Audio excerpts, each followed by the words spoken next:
Hello, everybody. Welcome back to the Anime Club. Why do I ever let Warren start this?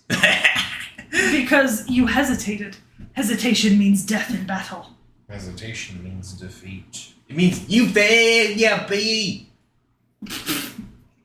Knick-knack realm, Seki form. I have been elevated!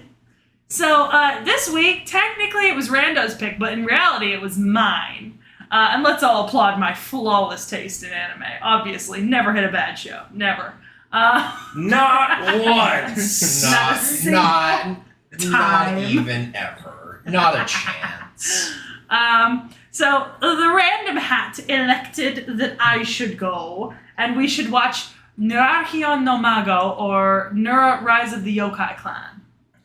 Yeah.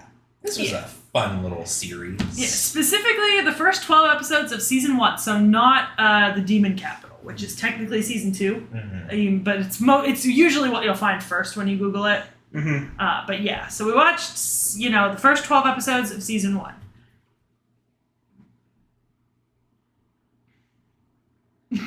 What do you want us to say? Okay, so we get to animation, OP. I actually really like the OP, to be honest. OP is a bop, honestly. So I like the OP, but I also like the song. But the actual editing of the OP together, they just cut it off at the most random fucking spot. I know, but I kind of love it. And the Japanglish, the Japanglish is on point. I hate it. I love it. The Japanglish is everything. The Japanglish is life. Yes. The music is done by Kohei Tanaka. Gonna open up a couple of links that I forgot to open up before because I'm a dumbass. We all knew that. Kohei Tanaka has done... So Kohei Tanaka did the original OP and ED for Dragon Ball, the OG series. Fly away. Yeah. He also has done some other big things. Mobile Fighter G Gundam, Mobile Suit Gundam, the 08th MS team, Pokemon the movie 2000, one of the songs. He is the 1999 to present One Piece music dude. This man makes no wonder I loved it. It's stunning. It's perfect. Yeah. There you go. There you go. Yeah. Let's see. Buso Renkin. He did the Rosario Vampire series. Hey. Hi, Jax. He did JoJo's Bizarre Adventure theme song arrangement, 2012. Oh, okay. Ass Class, Princess Connect, and a couple of other things. Well, All the One Piece movies, too. Very popular, basically. Yeah. Yeah, this is a man after my own heart. I do love me some One Piece. And you're going to hate for me for saying this, but the music was, bland. We're talking about the OP right now. I really like the OP. Well, I meant the OP.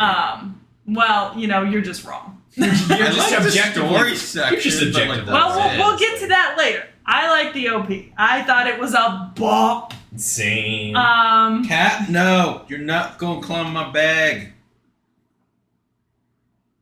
Kitty. We playing with Kitty now. Yeah, sorry, everybody. We have a cat here.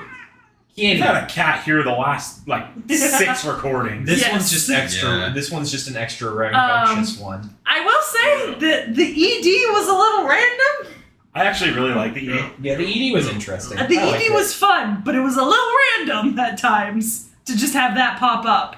And I did like the dancing and singing cheese. Yeah. From you know what it reminded me of? Lucky Star. Yeah. And Ishizoku. It reminded me of Ishizoku. I just thought it managed to capture both cute and the weirdness of the yokai in the ED. No, it was really good. The music throughout the series itself, I have to admit, so I was actually watching this and there was someone over at my house. And they were out of the room and it was one of the Lord Guki arc episodes. And they were just like, are you watching one of those weird horror movies? Because of the piano and the crescendoing. They do that here and there. There's a lot of mood music in this show. A lot of mood music. Definitely. And honestly, I really like the mood music. Yeah. It made the episodes seem peppy or creepy as needed. I gotta say, that's one aspect of the show I guess Do we want to go around and give our roundabout ratings here? Oh yeah, I forgot to do that. We should do that. Yeah, I should do that. So I really like this show. I think it manages to capture a certain shonen feel and mix it with that weird supernatural feel at the same time without being like it doesn't go into horror, but you get those horror undertones in a very Japanesey way. It's like the horror elements, like the pieces that make up horror, but not quite combined in the right way to the extent to make true horror. I think it works out to build a really fun world for the story they're telling, and it helps the story is just a Yakuza story. Yeah, in a nutshell. So, so I give this one an approved as well. There was a lot of nostalgia in this one for me because I remembered it from when we were in middle school and stuff like that. Oh yeah, because I would not shut up about this when we were in middle school. Yes, and it was great. It was great. I had a really fun time with this one. But getting back to kind of go and see it and just see where it's at, I'm glad that I still like this one as it is right now. So I definitely give this one an approved as well, honestly. So Warren? This is approved for me as well. It just doesn't give me as much enjoyment as my first time watching it around. But I still like the story, the animation, it's what is it's old. So is this one of our only anime ever where we all watched this before? Yeah. I think so, yeah. Wow! That's like a first for us, I think. I don't think we've ever had a show where we have collectively seen it before. This is going to be an achievement for when we get around to the end of the season for this season. And so can we assume you gave it an approved as well? I gave it an absolute approved. I was obsessed with this show when I was in like middle school. I single-handedly trolled the fanfiction archives of this show to like hunting fanfiction to extinction. So you know what this means, right? What? A tier! I mean, yes, absolute A tier, yay. First A tier of the season is Seki's, hell yeah. Starting off strong here. Starting off strong. I can go nowhere but down. So, yeah, we've established the music's good throughout, kind of like good, really good music, that kind of thing. Animation-wise, so could any of you put a guess as to maybe who did this? Because I think you might be able to guess it. I think we actually looked it up, but I can't remember who's the studio it was, actually. So, I don't know if this will be a clue, but Blue Light 2000s? Not ringing bells. It's done by Studio Dean. That's what I was thinking there for a second. Blue Light 2000s. I gotta say, they did a decent job at this one. Yeah. So Studio Dean's also done Gravitation, Ranma, Konosuba Season 1. Yep, Original Fruits Basket, Rave Master, Samurai Deeper Kyo, Get Backers. Yeah. Let's see. The original Fate Stay. So that was the reference I was calling back to. Because I have to admit, this has a very similar Blue Light vibe to Fate Stay Night. I don't think it was nearly as bad as the Blue Light and Fate Stay Night and Get Backers was. No. It wasn't as bad, but it did exist. Incidentally, by the way, this is 2010. This came out in July of 2010 and ran through December. So it's a lot newer than some of the older studio games. Yeah. And the first 24 episodes plus the special all came out as one batch. They weren't separated into two cores, which is really interesting because there is episode 13, which I told them not to watch, is actually a recap episode of the first 12. So, I mean, maybe it did come out in two cores, but one right after another? Probably. Or maybe it just came out all together, because it is just July to December, 24 episodes. This is probably one of Studio Dean's better works, I think. Yeah, so it's a little old. The manga ran from 2008 to 2012. Yeah. It has a total of 25 volumes. Yep. I actually own the first 6 volumes of this manga. I've read further in the manga than I've seen in the anime because I went through at the time Demon Capital, which is season 2, wasn't out, and I actually read through the entire rest of the series on manga. And one of the things I do like is, so occasionally, and this is directly related to art, but occasionally there are panels that look like art pieces. Those are pulled like straight out of the manga. The manga has that kind of style. So the anime makes like character hair and faces like a lot sharper because it kind of has to get the lines in. But in the manga, it's a lot more like almost drawn with like traditional instruments. I really like it because of that. Just as a point aside. I think they did do a really good job though, especially in character design, capturing all the eccentric looking characters and portraying them individually so they don't all just look like the same person over and over again. Yeah. And a lot of that is their use of color, which I think is actually pretty cool because the different characters are colored, but it's not like they've all been assigned a specific color. It's just after a brief chocolate break, we are now back. Yeah. We did not get to eat chocolate, unfortunately. No. We just watched the talented TikTok stylings of Amaury Guichon. Some of you who are on TikTok will know who that is. Credit to him. He is amazing. And kudos to you if you of our small subscriber base knows it. Yeah, right? I forgot about that. We have so few subscribers. Anyway, so we were talking about animation and that sort of thing still. Yeah. Honestly, for 2010, Studio Dean, this is great. Honestly, I will say what I did notice that I really didn't notice when I was watching it initially is there's quite a bit of CG in it. Did you guys notice that? Not as So much, the actually. Sakura trees and the transitions, I think, were CG.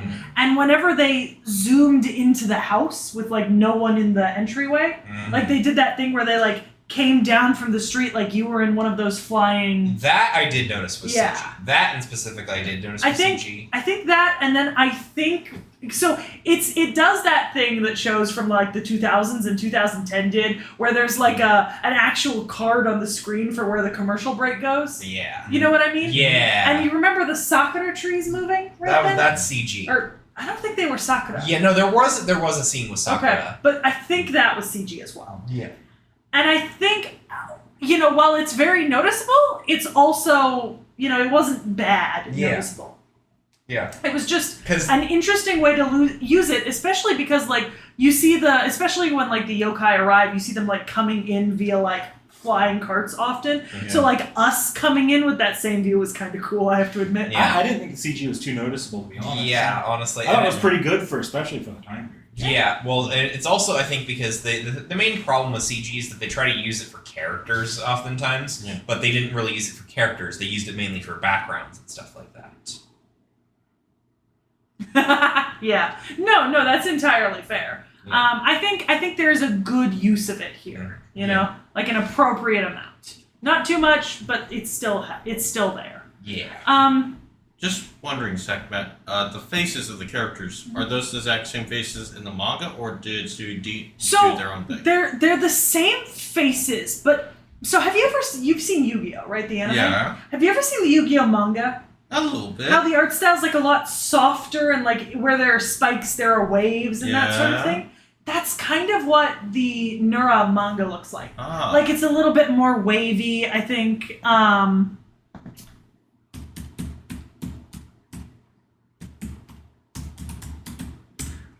I'll show you just like a couple of images so you can like get a. You see what I mean? Oh, Like yeah. so, you too. You can see. Yeah. See the art inside the manga is more of that kind of stylized, almost like the way that like some of Demon Slayer looks like at times. And honestly, you know what it reminds me a lot of as well? Like those kind of almost classical Japanese drawings where it's like...